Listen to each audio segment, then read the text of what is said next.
When this fellow was besieged by those scholars in Suzhou, he could only defend the isolated city in the end. What a pity. He was also considered a hero of his generation. If he had truly allied with Chen Yuyang back then to fight us, we wouldn't be sitting here today.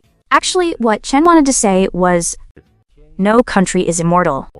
Every dynasty, at its inception, desperately tries to correct the mistakes of the previous one, but ultimately perishes for a different reason.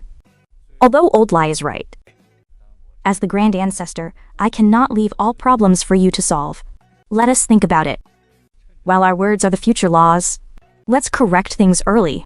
There's still time, so your descendants won't be at a loss. As he spoke, old Zhu glanced at Prince Jin, Zhu Gang. He suddenly remembered that the celestial screen had mentioned Zhu Gang having many descendants.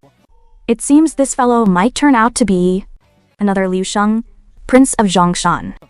It's just unknown if, after the fall of the Great Ming, any of his descendants will have the abilities of Liu Bei. The 13th question from the historical time-space of the Great Ming. Emperor Chengzu, accompanied by Li Jinlong and the civil and military officials of the Great Ming, was proceeding to the Hall of Supreme Harmony for his enthronement. Unexpectedly, he was intercepted on the way by Yang Zilong, who prevented him from entering the Forbidden City. What should Emperor Chengzu do at this moment? A. Decisively kill Yang Zilong and continue the advance to complete the enthronement. B. Order Yang Zilong to be thrown aside and continue the advance to complete the enthronement. C. Publicly commend Yang Zilong, promote him, and then continue the advance to complete the enthronement. D. Bow to Yang Zilong, and then retreat from Nanjing City. As soon as the question appeared on the celestial screen, the people below fell into deep thought. Of course, none of them, except for Prince Yan, Zhu Di, and another special person, believed that D should be the option. The 13th question from the historical time-space of the Great Ming. Emperor Chengzu, supported by Li Jinlong and the civil and military officials of the Great Ming, was proceeding to the Hall of Supreme Harmony. Unexpectedly, he was intercepted on the way by the regrettable Yang Zilongs, who prevented him from entering the Forbidden City. What should Emperor Chengzu do at this moment? A. Decisively kill Yang Zilong and continue the advance to complete the enthronement. B. Order Yang Zilong to be thrown aside and continue the advance to complete the enthronement. C. Publicly commend Yang Zilong, promote him, and then continue the advance to complete the enthronement. D. Bow to Yang Zilong and then retreat from Nanjing City. As soon as the question appeared on the celestial screen, the people below fell into deep thought. Of course, none of them, except for Prince Yan, Zhu Di, believed that D should be the option. Having already reached the imperial palace, retreating now would be foolish. Our old Zhu would absolutely not do that. If Chengzu were to do that, then he wouldn't be my descendant. Your subject also believes so. But actually, these 4 questions each have profound meaning. This Yang Zilong is actually a necessary part of the process when most dynasties fall, especially during an abdication. So the first person to appear, the new emperor must show respect to him and tell the people everyone should learn from him, and then the officials will continue to persuade him to accept. At this time, this minor official will no longer insist, and once the new emperor is enthroned, this minor official will also be promoted 6 ranks. But before long, he will disappear. HMPH. These scholars are good at playing word games to get what they want. I think it should be B, just throwing them aside and being done with it. Back when the 5 kings attacked Zhou, Zhang Jia persuaded the 5 kings in this way. After all, killing such a person is disgusting, and promoting them is even more disgusting. So A and D don't need to be chosen. Just choose one from B and C. Out of these 2, which one should be chosen? 4th son. What do you think? Just at this moment, Zhu Yuanzhang once again thought of his 4th son, Zhu Di, wanting to hear his opinion. After all, he always answered correctly. Imperial father, imperial mother, elder brother crown prince, and grand tutor Lei. I personally think it's best to choose option D, but there's also the principle of 3 persuasions, 3 refusals for accepting the throne, isn't there? Why can't he retreat first, and then have Jinlong lead the noble ministers once again, and invite him twice more? Although he knew the ins and outs of it, he couldn't just say, Historically, Emperor Chengzu listened to Yang Zilong and retreated from Nanjing City. If the fourth son answers correctly again this time, then he is most likely Chengzu.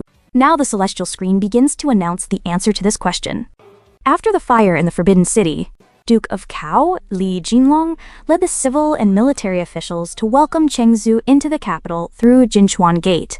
2 years earlier, Hanlin academician Yang Zilong, who had just passed the imperial examination, publicly questioned Chengzu before the city gate.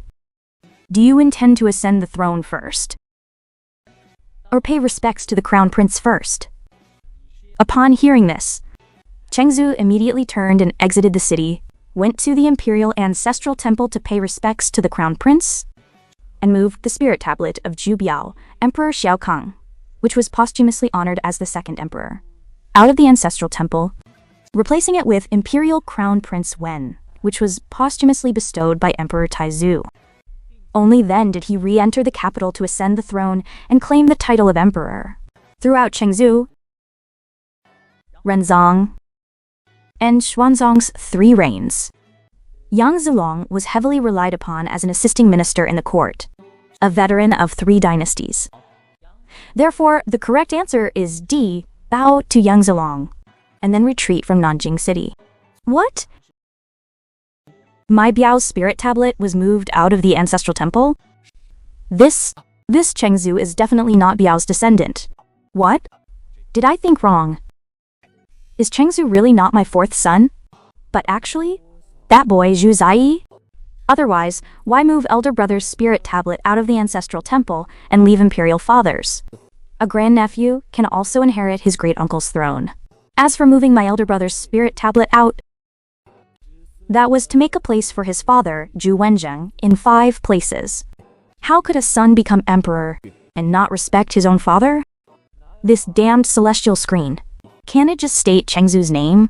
If there are no surprises, this Chengzu should be one of his brothers. Moving his own tablet out was actually to protect his remaining sons, because only by eliminating their possibility of becoming emperor can their lives be preserved.